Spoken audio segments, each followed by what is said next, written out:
भूतात्मा, तुम कुछ लोगों को अपने साथ लेकर जाओ और देखो कि आसपास कोई अच्छी जगह है क्या। बाकी लोग आसपास घूम कर देखो कि यहाँ कोई खतरा तो नहीं है। उसके अंदाज से समझ आ रहा था कि शिशिर का औहदा इस काफिले में काफी ऊंचा था। यही वजह थी कि बहुत से लोगों ने बिना कुछ कहे उसकी बात मानना सही समझा। इतने में शिशिर ने ध्रुव की तरफ देखकर उससे पूछा, दोस्त, क्या तुम्हें चलने में कोई तकलीफ तो नहीं होगी? ये सुनकर ध्रुव अपना सर हिलाने लगा और वो धीरे धीरे खुद को संभाल कर आगे बढ़ने लगा। उसे इस तरह चलते देखकर शिशिर ने हंसते हुए कहा, ऐसा लगता है कि तुम्हें अभी भी आराम की काफी जरूरत है। इतने गहरे जख्मों के बाद जल्द ठीक होना तो बेहद मुश्किल है। अगर गलती से भी तुम किसी मुश्किल में पड़ गए फिर तो आगे भी ट्रेन करना तुम्हारे लिए मुश्किल हो जाएगा। ध्रुव ने शिशिर को हाथ दिखाकर इशारा किया कि वो उसकी इतनी फिक्र ना करे, और ध्रुव का इशारा देखकर शिशिर ने उससे आगे कुछ नहीं कहा, बल्कि वो तो सामने की तरफ देखकर तंबू गाड़ने की तैयारियों में जुट गया। अगले आधे घंटे में सभी ने मिलकर काफी सारे सफेद रंग के तंबू गाड़ दिए। इन तंबुओं के आसपास खास पाउडर भी छिड़का गया था ताकि कोई जहरीला जानवर अंदर ना आ पाए। ध्रुव अपनी कमजोर हालत के चलते ज्यादा कुछ नहीं कर पाया और तंबू तैयार होने पर चुपचाप आकर बैठ गया। ऐसा करते ही उसने अपनी नजरें आसपास घुमानी शुरू की। जैसा कि शिशिर ने बताया था, उस हिसाब से ये काफिला तिनामा शहर के समरदल का था। ध्रुव जैसे जैसे इस बारे में सोच रहा था, वो आसपास देखता गया। उसे दिखा कि एक बग्गी बाकी सभी बग्गियों से ज्यादा आलीशान लग रही थी। यहाँ तक कि उसमें से एक अजीब सी खुशबू भी आ रही थी। ध्रुव महसूस कर पा रहा था कि उस बग्गी के अंदर जो कोई बैठा था वो जरूर 3 सितारों वाला शक्तिमान था। इसका मतलब साफ था कि उस पूरे काफिले में सबसे ताकतवर वही इंसान था। जिस दौरान ध्रुव उस पर ध्यान दे रहा था, उतने में उस बग्गी का दरवाजा अचानक से खुला और एक खूबसूरत लड़की चलकर बाहर आई। उसे देखकर ध्रुव थोड़ा हैरान हुआ, क्योंकि उसे नहीं लगा था कि इतनी ताकतवर योद्धा हकीकत में इतनी जवान लड़की होगी। वैसे तो ध्रुव उस लड़की को पहली दफा देख रहा था, लेकिन फिर भी उसे ऐसा लग रहा था जैसे कि वो उसे कहीं और भी देख चुका था। ऐसा इसलिए क्योंकि उसका चेहरा ध्रुव को बहुत पहचाना सा लग रहा था। इस दौरान आसपास मौजूद सभी सैनिक उस लड़की को इज्जत भरी नजरों के साथ देखने लगे। दूसरी तरफ वो लड़की बग्गी से उतरकर नीचे आई और उसने देखा कि हर कोई काम में लगा हुआ था सिवाय एक लड़के के। वो लड़का कोई और नहीं बल्कि खुद ध्रुव था। वहीं ध्रुव को देखकर वो लड़की चलते हुए उसके पास गई और हल्की नाराजगी के साथ उसने कहा, तुम ही वो लड़के हो ना जिसे शिशिर ने रेगिस्तान से बचाया था? इस पर ध्रुव ने हामी भरते हुए अपना सिर हिलाया कि तभी वो लड़खड़ाकर अपनी जगह पर बैठ गया। उसे ऐसी कमजोर हालत में देखकर उस लड़की ने कहा, देखो, हमारे काफिले के कुछ नियम होते हैं और उन्हें मानना सबसे ज्यादा जरूरी होता है। सबसे पहला नियम तो यह है कि कोई भी आलसियों की तरह नहीं बैठ सकता। तुम तो फिलहाल जख्मी हो, इसलिए मैं तुमसे ज्यादा कुछ नहीं कहूंगी, लेकिन मैं उम्मीद करती हूँ कि तुम इस तरह बैठकर आराम नहीं करते रहोगे, फिर चाहे तुम्हारी हालत पाउडर छिड़कने की ही क्यों ना हो। क्या तुम्हें समझ आया मैं क्या कह रही हूँ? ये सुनकर ध्रुव मन ही मन अपनी हालत पर हंसने लगा। उसने कभी नहीं सोचा था कि कोई उसे आलसी कहेगा, मगर फिलहाल वो मजबूरी में अपना सिर हिलाने के अलावा और कुछ नहीं कर पाया। ध्रुव को बात के लिए राजी होता देख उस लड़की की नाराजगी थोड़ी कम हुई और उसने ध्रुव की तरफ कुछ फेंकते हुए कहा, मेरा नाम है दायरा और मैं ही इस काफिले को संभाल रही हूँ। अगर तुम्हें कोई तकलीफ हो तो तुम मुझे आकर बता सकते हो। अगर तुमने इस बार अच्छा काम किया तो हो सकता है कि हम तुम्हें हमारे समरदल के सैनिक के रूप में रख लें। वैसे तो उससे तुम बहुत अमीर नहीं हो पाओगे, मगर कम से कम जिंदा रहने के काबिल तो हो ही जाओगे। इस बोतल में दवा रखी है, ये तुम्हारे जख्म ठीक करने में तुम्हारी बहुत मदद करेगी। और तो और हम बहुत जल्द शैतानी राजा बागना के इलाके से गुजरने वाले हैं। उस वक्त तुम्हें बहुत संभल कर रहना होगा। बग्घी में छुपे रहना और गलती से भी बाहर मत निकलना, नहीं तो तुम मारे जाओगे। इतना कहकर दायरा वहां से चली गई। वहीं उस बोतल को हासिल करते हुए ध्रुव के चेहरे पर हल्की मुस्कुराहट आ गई। वो देख रहा था कि भले ही बाहर से वो लड़की को सैल क्यों ना दिख रही थी, लेकिन उसका दिल काफी अच्छा था। शायद यही वजह थी कि काफिले के सभी लोग उसकी इतनी इज्जत किया करते थे। लेकिन ध्रुव एक बात नहीं समझ पा रहा था कि आखिर उस लड़की का अंदाज इतना पहचाना हुआ क्यों लग रहा था। इस बारे में सोचकर ध्रुव परेशान होने लगा, लेकिन आखिर में उसे कोई जवाब नहीं मिला। धीरे धीरे वक्त गुजरता गया और रात आ गई। उस अंधेरी रात में चांद आसमान से पूरे इलाके को जगमगा रहा था और रेगिस्तान से ठंडी हवा के झोंके हर तरफ आते जा रहे थे। इस दौरान जहां सैनिकों के तंबू गड़े थे वहां बहुत सारे अलाव जलाए गए थे। अलाव से निकलती रोशनी से वो इलाका चमक रहा था, जिसमें बहुत से सैनिक हाथों में जाम पकड़े हुए थे। उस जगह पर हंसी खुशी का माहौल था, जिसमें कुछ लोग नाचते तो कुछ कहानियां सुनाते जा रहे थे। ध्रुव तो अलाव के बगल में बैठा ये सब होते देख बस मुस्कुराए जा रहा था। वो देख रहा था कि कैसे शराब के नशे में सभी सैनिकों के चेहरे बदल गए थे। इतने में उसे एक हंसी सुनाई पड़ी। छोटे भाई ध्रुव, ये लो, थोड़ी शराब पी लो ताकि तुम्हारे जख्म ठीक हो जाए। किसी महान इंसान ने कहा है कि शराब से बेहतर जख्म कोई और चीज नहीं ठीक कर सकती। इतने में ध्रुव ने देखा कि ये आवाज शिशिर की थी, जिसने उसे एक प्याला थमा दिया।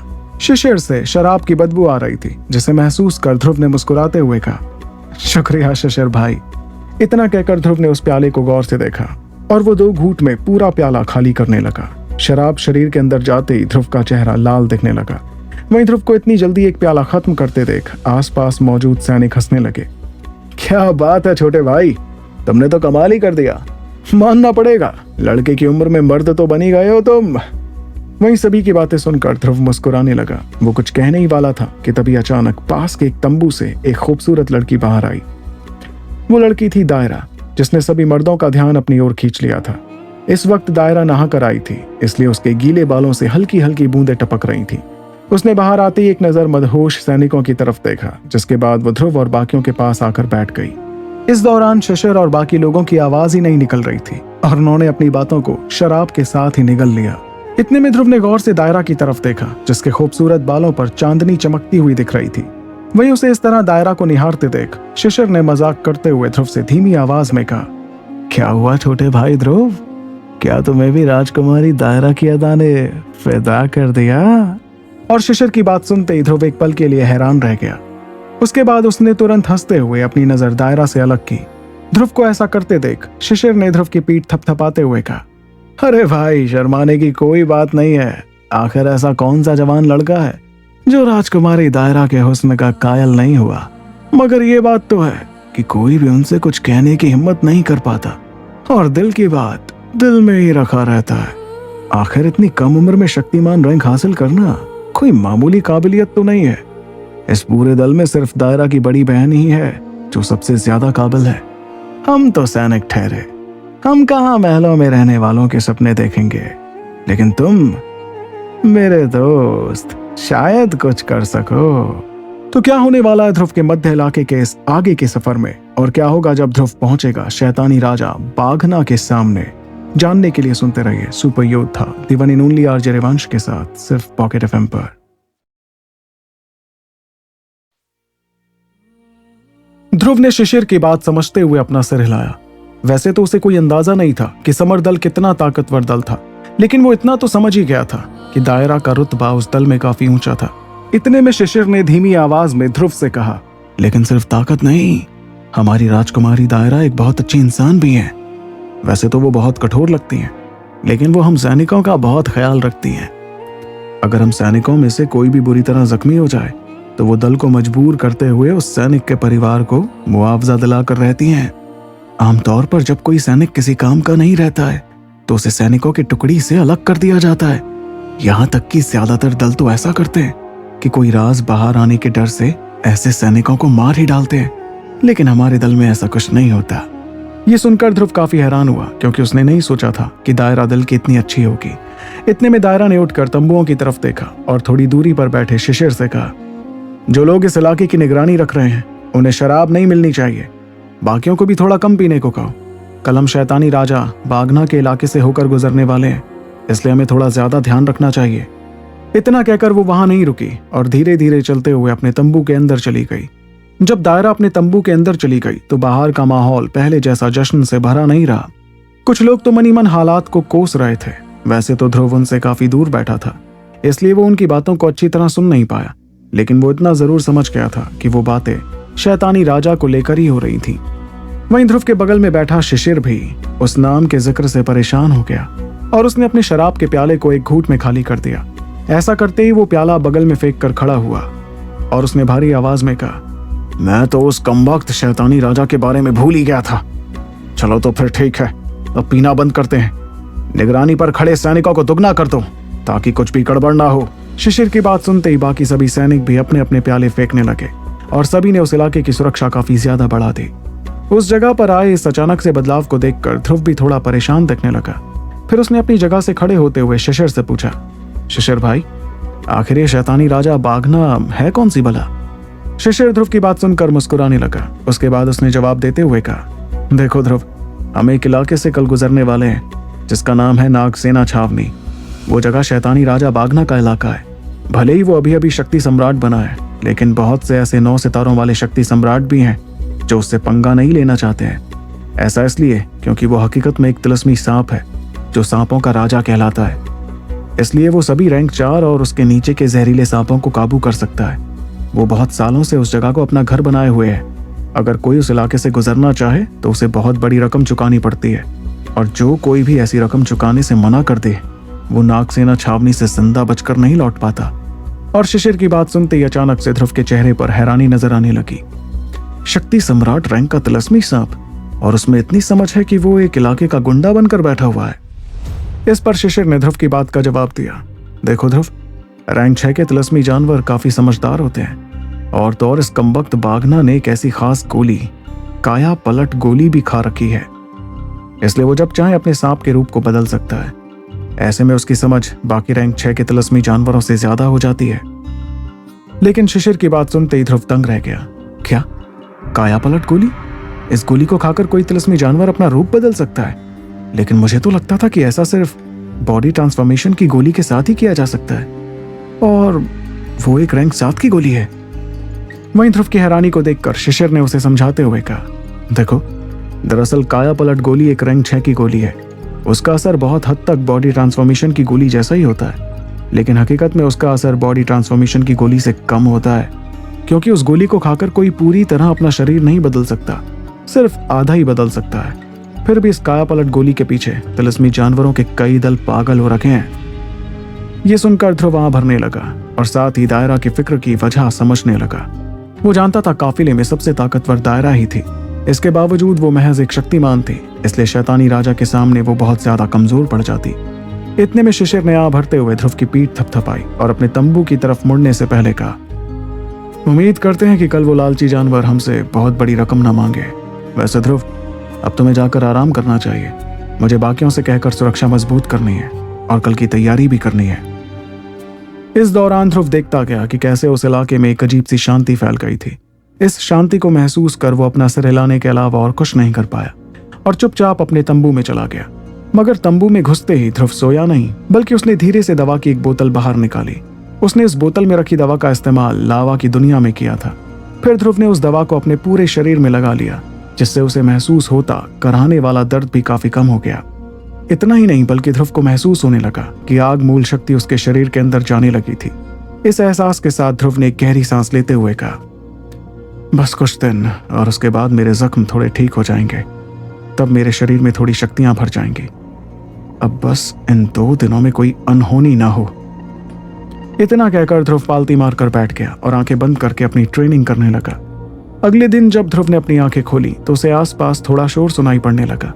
फिर वो अपनी जगह से उठा और चलते हुए बाहर जाने लगा। बाहर जाकर ध्रुव ने मुस्कुराते हुए शिशिर और उसके साथियों को देखा, जो हड़बड़ाते हुए सारा सामान समेटने में लगे थे।